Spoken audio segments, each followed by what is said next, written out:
یمن کی سرحد پر واقع نجران بہت قدیم شہر ہے جس کے عیسائیوں کے ساتھ مسلمانوں کے مباہلے کا واقعہ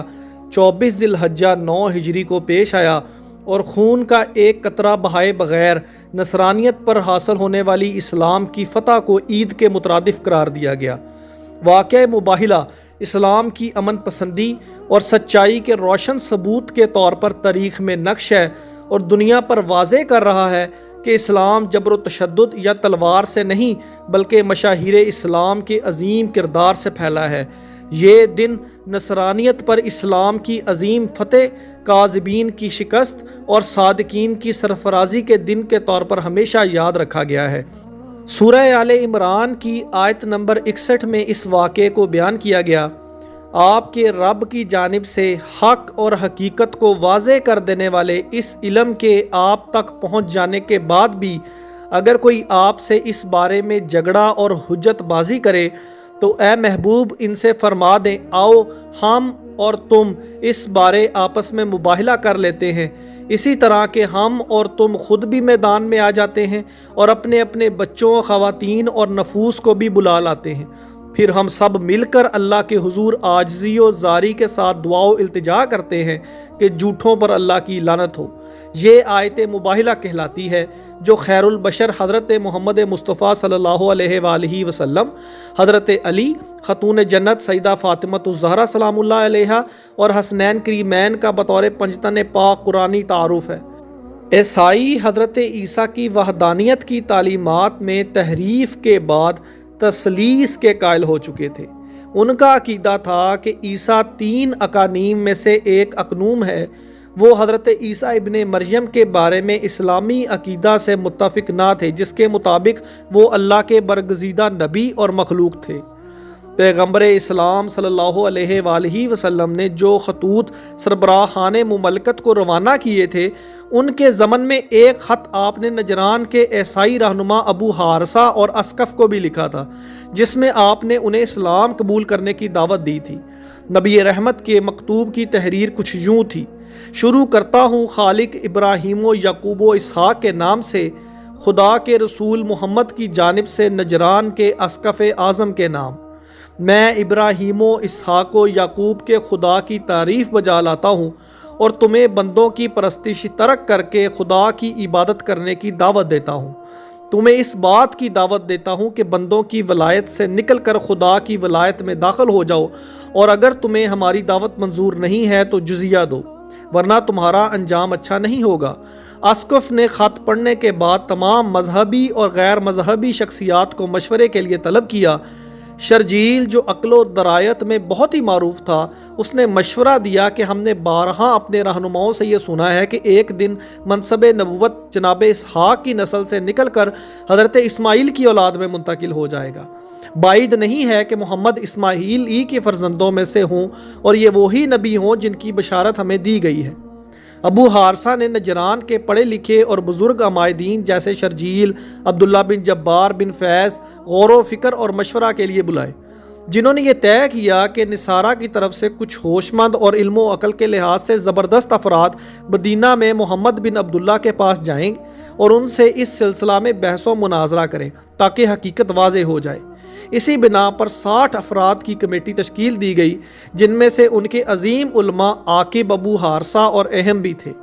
نجران اہل وفد بڑی شان و شوکت کے ساتھ سونے و جواہرات کے زیورات سے آراستہ فاخرانہ لباس پہنے مدینہ پہنچے تاکہ مدینہ پہنچ کر اہل مدینہ کو اپنی طرف متوجہ کر لیں اور کمزور عقیدہ لوگوں کو اپنا گریدہ بنا لیں۔ جب یہ وفد بارگاہ رسالت میں حاضر ہوا تو اسوہ حسنہ کے مالک رسول صلی اللہ علیہ وآلہ وسلم نے نجران سے آئے افراد کی طرف بالکل توجہ نہیں دی، جو شرکائے وفد کے لیے حیرت انگیز تھا کہ رسول نے پہلے دعوت دی، اب بے رخی کیوں دکھا رہے ہیں۔ علماء نجران 3 دن تک مدینہ میں سرگرداں رہے اور بے توجہی کا سبب نہ جان سکے، جس پر چند لوگ انہیں مولا علی کے پاس لے گئے اور تمام حالات سے انہیں آگاہ کیا۔ مولا علی نے علماء نجران سے فرمایا، تم اپنے زرق و برق لباس اتار کر پیغمبر صلی اللہ علیہ وآلہ وسلم کی خدمت میں عام لوگوں کی طرح جاؤ۔ انہوں نے مولا علی کی بات مانتے ہوئے ایسا ہی کیا۔ اس وقت نبی اکرم نے ان کا گرم جوشی سے استقبال کیا اور انہیں اپنے پاس بٹھایا۔ اس سے یہ ثابت ہوا کہ اسلام کی نظر میں ظاہری جاہ و جلال کی بالکل اہمیت نہیں۔ مباحث کے دوران نبی اکرم حضرت عیسیٰ کو عبد کی بجائے خدا ماننے، سور کے گوشت کھانے سے اجتناب نہ کرنے، حضرت عیسیٰ کے معجزات اور ان کے اللہ کے بیٹا ہونے کے عقائد کو دلائل سے لاجواب کر دیا تو نصارہ کی زبانیں گنگ ہو گئیں۔ ان پر اچانک خاموشی چھا گئی اور سبھی بڑے پادری کو دیکھنے لگے جو خاموشی سے سر جھکائے بیٹھا رہا اور کسی سے کوئی جواب نہ بن پایا۔ نصارہ نجران آخر کار اس رسوائی سے اپنے آپ کو بچانے کے لیے بہانہ بازی اور کٹ حجتی پر اتر آئے اور کہنے لگے ان باتوں سے ہم مطمئن نہیں ہوئے ہیں۔ اس پر نبی رحمت نے وحی الہی کے تحت عیسائیوں کو دعوت دی کہ دونوں فریق اپنے بیٹوں، خواتین اور اپنے نفوس کو لے آئیں، اس کے بعد مباہلہ کرتے ہیں اور جھوٹے پر اللہ کی لعنت طلب کریں گے۔ اس پر طے یہ ہوا کہ کل سورج کے طلوع ہونے کے بعد شہر سے باہر مدینہ کے مشرق میں واقع صحرا میں ملتے ہیں۔ یہ خبر سارے شہر میں پھیل گئی۔ لوگ مباہلہ شروع ہونے سے قبل ہی اس جگہ پر پہنچ گئے۔ علماء نجران مباہلہ کی مخصوص جگہ پر پہنچے اور انجیل و توریت پڑھ کر اللہ کی بارگاہ میں راز و نیاز کر کے مباہلے کے لیے تیار ہو گئے اور نبی اکرم کا انتظار کرنے لگے۔ سید اور عاقب جو وفد کے اراکین اور عیسائیوں کے رہنما تھے بھی اپنے بیٹوں کو لے کر پہنچ گئے۔ دوسری طرف رسول خدا مباہلے کو روانہ ہوئے۔ انہوں نے امام حسن علیہ السلام کا ہاتھ پکڑا، امام حسین علیہ السلام کو گود میں اٹھایا۔ نبی رحمت صلی اللہ علیہ وآلہ وسلم کے پیچھے پیچھے ان کی دختر سیدۃ النساء العالمین جناب زہرا پاک چل رہی تھیں اور ان سب کے پیچھے علی ابن ابی طالب تھے۔ تفاسیر میں لکھا ہے کہ رسول رحمت بیٹوں کی جگہ حسن و حسین، عورتوں کی جگہ فاطمۃ الزہرا اور نفوسوں کی جگہ مولا علی کو لے کر گئے۔ جب عیسائیوں نے ان بزرگ ہستیوں کو دیکھا تو ان کے سربراہ ابو حارثہ نے پوچھا یہ لوگ کون ہیں جو محمد کے ساتھ آئے ہیں؟ جواب ملا کہ ان کے چچا زاد بھائی ہیں، وہ 2 بچے ان کے فرزند ہیں ان کی بیٹی سے، اور وہ خاتون ان کی بیٹی فاطمہ ہیں جو خلق خدا میں ان کے لیے سب سے زیادہ عزیز ہیں۔ نبی رحمت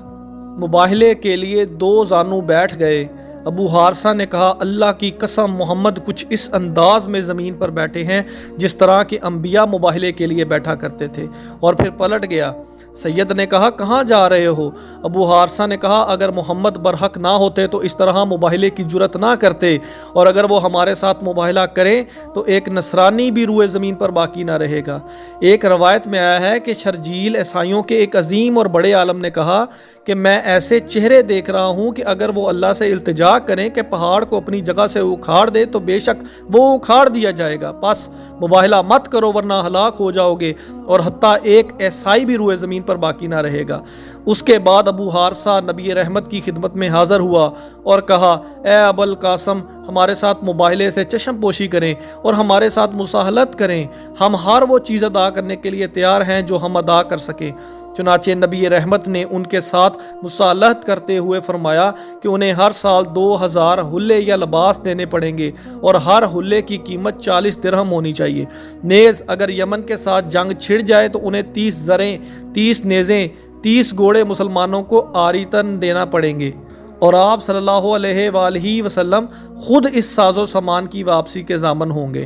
اس طرح نبی رحمت نے صلح نامہ لکھوایا اور عیسائی نجران پلٹ کر چلے گئے۔ نبی صلی اللہ علیہ وآلہ وسلم نے فرمایا اس اللہ کی قسم جس کے قبضہ قدرت میں میری جان ہے کہ ہلاکت اور تباہی نجران والوں کے قریب پہنچ چکی تھی، اگر وہ میرے ساتھ مباہلہ کرتے تو بے شک سب بندروں اور خنزیروں میں بدل کر مسخ ہو جاتے، اور بے شک یہ پوری وادی ان کے لیے آگ کے شعلوں میں بدل جاتی، اور حتیٰ کہ ان کے درختوں کے اوپر کوئی پرندہ باقی نہ رہتا، اور تمام عیسائی 1 سال کے عرصہ میں ہلاک ہو جاتے۔ نصرانیوں کی نجران واپسی کے کچھ عرصہ بعد ہی سید اور عاقب کچھ نذرانے اور عطیات لے کر رسول صلی اللہ علیہ وآلہ وسلم کی خدمت میں حاضر ہو کر مسلمان ہوئے۔ مباہلے کا واقعہ جہاں اسلام کی فتح کی عظیم یادگار ہونے کے ساتھ پنجدن پاک کی روحانیت جلالت بزرگی کا بھی آئینہ دار ہے۔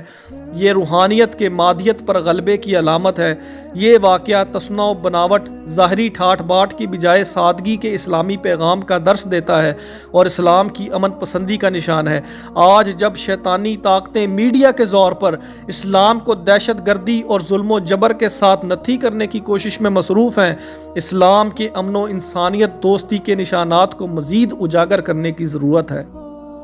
سورہ آل عمران آیت نمبر 61 کی جامع تفسیر کچھ یوں ہے: پس اے محبوب مکرم، آپ کے پاس علم آ جانے کے بعد بھی جو شخص عیسیٰ کے معاملے میں آپ سے جھگڑا کرے تو آپ فرما دیں کہ آ جاؤ، ہم مل کر اپنے بیٹوں کو اور تمہارے بیٹوں کو اور اپنی عورتوں کو اور تمہاری عورتوں کو اور اپنے آپ کو بھی اور تمہیں بھی ایک جگہ پر بلا لیتے ہیں، پھر ہم مباہلہ یعنی گڑ گڑا کر دعا کرتے ہیں اور جھوٹوں پر اللہ کی لعنت بھیجتے ہیں۔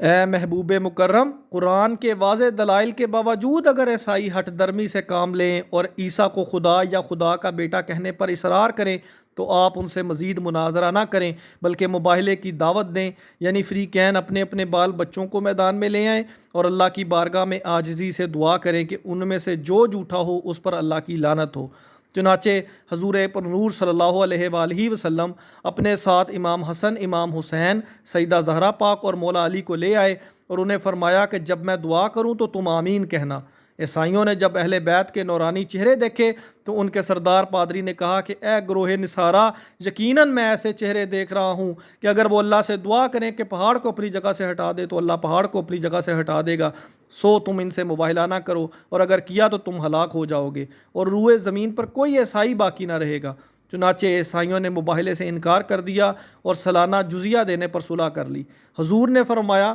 قسم ہے اس ذات کی جس کے دست قدرت میں میری جان ہے، اگر وہ مباہلہ کرتے تو بندر اور خنزیر بنا دیے جاتے، ان کی وادی کو آگ گھیر لیتی اور نجران کو اس کے باشندوں سمیت تباہ کر دیا جاتا۔ یہ واقعہ اسلام کی تصدیق اور عیسائیت کی تردید کے لیے سنگ میل کی حیثیت رکھتا ہے اور حضور کی نبوت کے لیے ناقابل تردید ثبوت فراہم کرتا ہے۔ یعنی اگر حضور کو اپنی نبوت کے بارے میں ذرا برابر بھی شبہ ہوتا تو میدان مباہلہ میں تشریف نہ لاتے، اور اگر عیسائیوں کو اپنے عقیدے کی سچائی کا یقین ہوتا تو مباہلہ سے انکار نہ کرتے۔ یہ واقعہ 10ویں ہجری میں نجران کے وفد کے ساتھ پیش آیا۔